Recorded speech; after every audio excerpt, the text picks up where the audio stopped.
Wandering in lush green hills, a distinct music with its strange but somewhat rhythmic beat makes one curious to reach its source.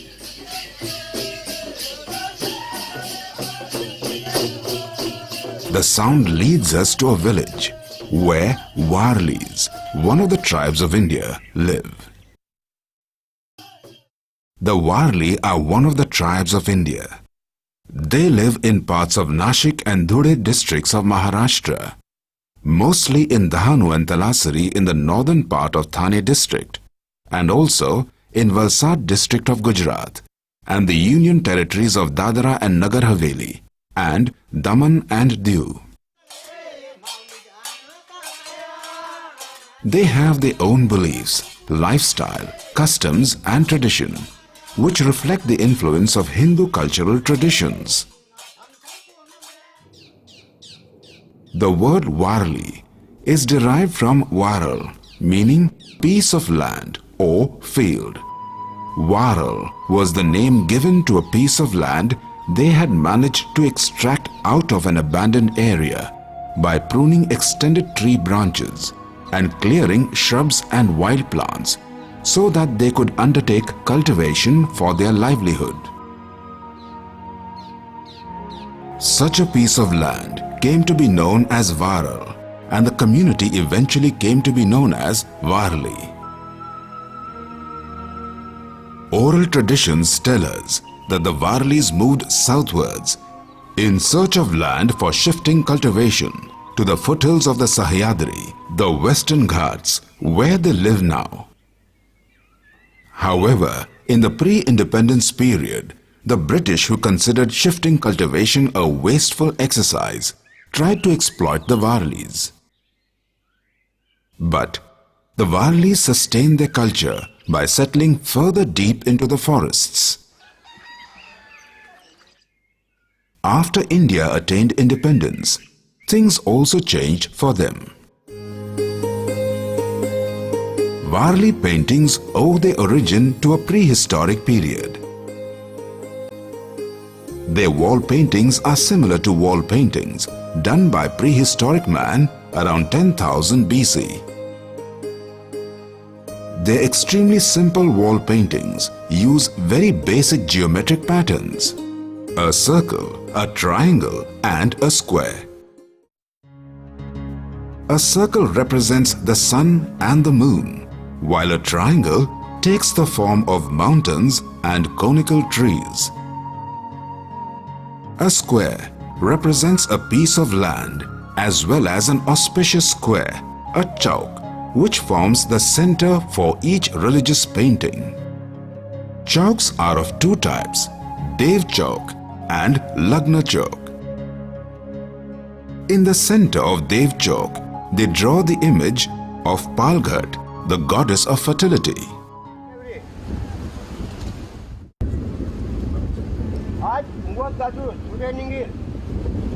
Male gods are rarely depicted and worshipped. They are frequently related to spirits which have taken human shape. Traditional ritual Warli paintings depict trees, animals, hunting, fishing, farming, festivals and dances around the central motif. Human and animal bodies are represented by two triangles joined at the tip. The upper triangle depicts the trunk and the lower triangle the pelvis. Joining of two triangles symbolizes the balance of nature. The artists have the skill and capacity to depict figures in different poses and actions by just joining two triangles. These simple but very expressive paintings are usually done on the mud walls of their houses. They use just white color to paint these paintings. This white pigment is a mixture of rice paste and water with gum as a binder. A bamboo stick chewed at one end is used as a paintbrush.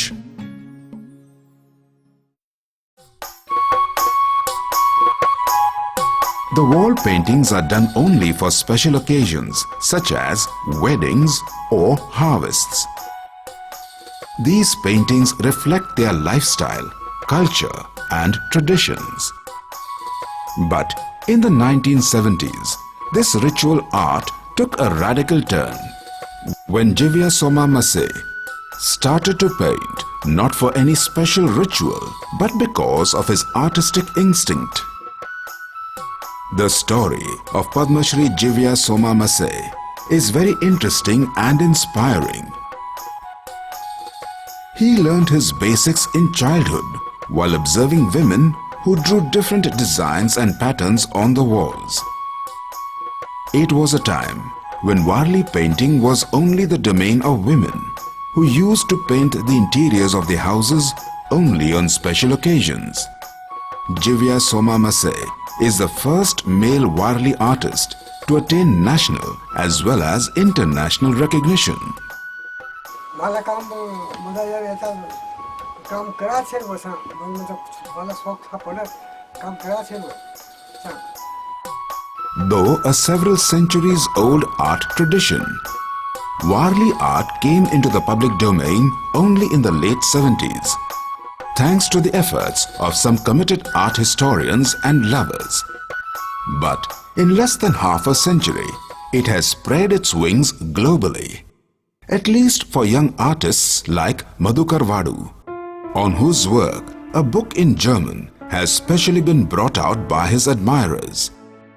Not a small feat for an art still in its infancy in terms of global as well as national exposure.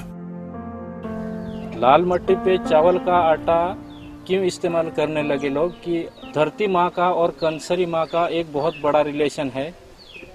तो धरती माँ के background पे कंसरी के आटे से painting करना बहुत शुभ माना जाता है।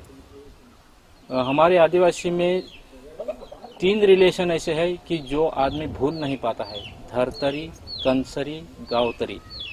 अगर धरतरी नहीं रहेगी तो कंसरी नहीं बनेगी, अगर गावतरी नहीं रहेगी तो भी कंसरी नहीं बनेगी, क्योंकि कल्टीवेटिंग करने के लिए बैल का इस्तेमाल होता है। धरतरी पे अगर अच्छी ज़मीन नहीं मिली तो उसमें फसल नहीं उगेगी। मगर आदिवासी इमेजिनेशन ऐसे है कि अगर धरतरी, कंसरी और गावतरी ये नहीं रहेंगे तो इस दुनिया में वारली जिंदा नहीं रहेगा। A sizable section of Warlis have settled down in the border areas of the neighboring state of Gujarat. The Gujarati influence is in their day-to-day life and the language they speak, a strange mix of their Warli and the local dialect.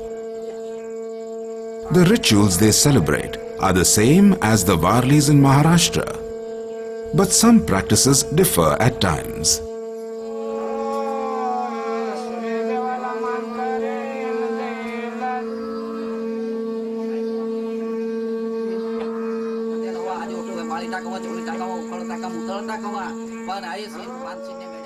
एला कंसरी सांगता, गुजराती में अन्नपूर्णा देवी सांगता अने आ तो ये कांईक धरतीवर अनाज पिकेल अने ये अनाज हाने पोंदी अने हा तो कापी पोंदी अने मोळी ने हाने घरमा भरत अने आन कंसरी माईनी पूजा करत. The Warlis clearly assert their identity as separate from the other tribes and claim that they have been so since the time of their earliest ancestors. The Warlis speak a language which draws largely from southern Indo-Aryan languages, mingling Sanskrit, Marathi and Gujarati words.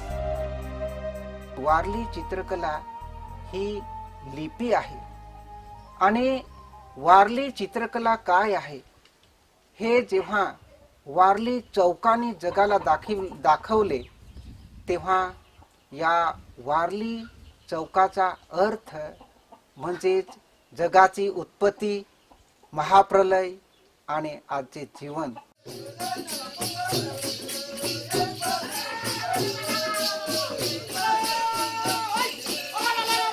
Warlis are the sons and daughters of the soil. They have a deep sense of respect for nature, their culture and traditions, and have over the centuries developed some extremely simple methods to celebrate and express their gratitude, happiness and sorrows as well. Culturally, the Warlis are full of life. Dance and music is an integral part of their lifestyle. Be it a marriage, the birth of a child, a new house, or any other occasion for happiness and festivity, each event is celebrated with equal gaiety and flair. And all these aspects of their day-to-day life become motifs of their paintings.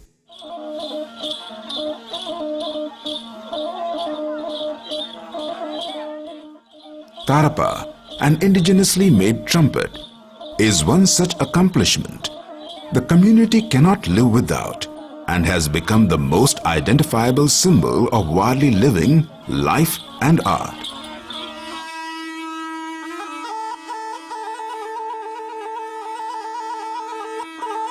The notes of the tarapa to an untrained ear may sound unmusical and repetitive, but consistent listening reveals that it consists of one bass note which has been stretched to its maximum length without any variation.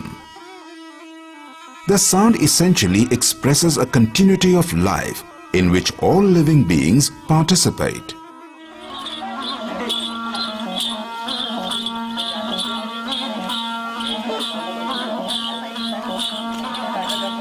During the Diwali festival, drinking and dancing are the main rituals as the thanksgiving to nature's bountifulness.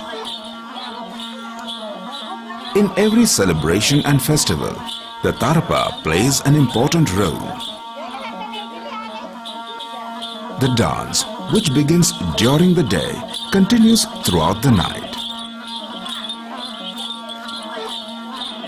They dance in the open space to the tune of the tarapa, played in turns by different men. The dancers move according to the tarapa players' movements. When the tune of the tarapa changes, the dance also changes, and they continue to dance to the tune of the tarapa. The dancers never turn their backs to the tarapa. Marriage is an important event for the Warlis and is considered as a symbol of new creation. Every single marriage is considered a cosmic event and celebrated as per tradition. Unlike the Hindus, it is the bridegroom who has to pay the bride dowry for the bride in the form of crops. The white color used for painting is prepared by sieving rice flour, to which a little bit of gum is also added.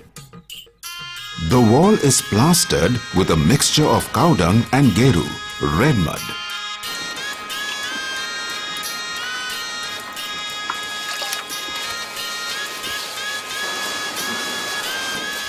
The marriage painting's function is in a way similar to the seasonal cycle for the Warlis. They encapsulate their entire universe, concerning themselves with the fundamental aspects of their lives. Two Suhasinis, women whose husbands are alive, draw a chauk, square, and then the goddess Palghat. The presence of goddess Palghat is essential for the wedding, and so her figure is drawn in the center of the chauk. The decorated square around her is called Dev Chauk.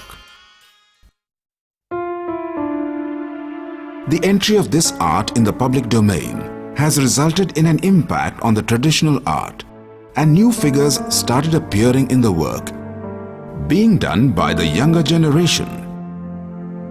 Images of a double-decker bus, a car, or an aeroplane, as well as multi-storied buildings, started appearing in new paintings, which were never a part of the traditional Warli art. Nevertheless, the Warli paintings have always been an illustrative representation of a Warli life, and all these new figures do reveal the changed perception of the change the community as a whole is exposed to.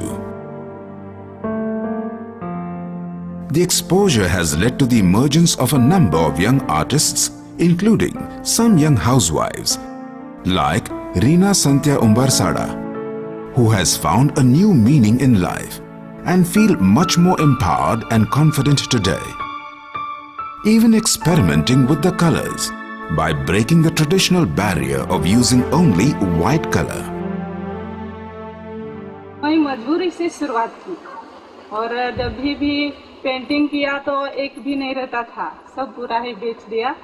और मुझे जब भी painting अच्छा बना तो वो संस्था में बाहर के लोग आते थे तो वो बोले कि बहुत अच्छी पेंटिंग है तो करते ही रहना।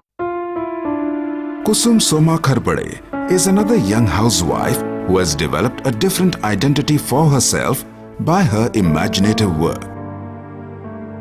जेव्हा सुट्टी असते तेव्हा लग्न वगैरे असतात तर माझी आत्या चित्र करायची तर मी तिला मदत करायची आणि झाडं वगैरे मी करायची। पण एवढं म्हणजे ही कला कशी आहे तेव्हा एवढं माहिती नव्हतं।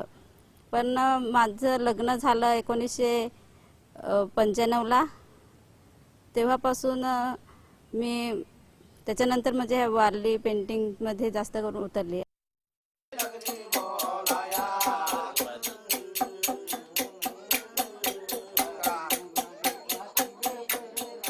For Warlis, death is not the end of human existence, but another beginning.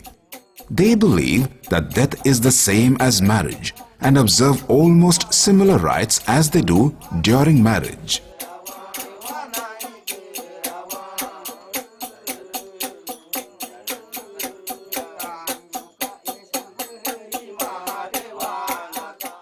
The Warlis live in intimacy of nature. Thus, there is not only the sun and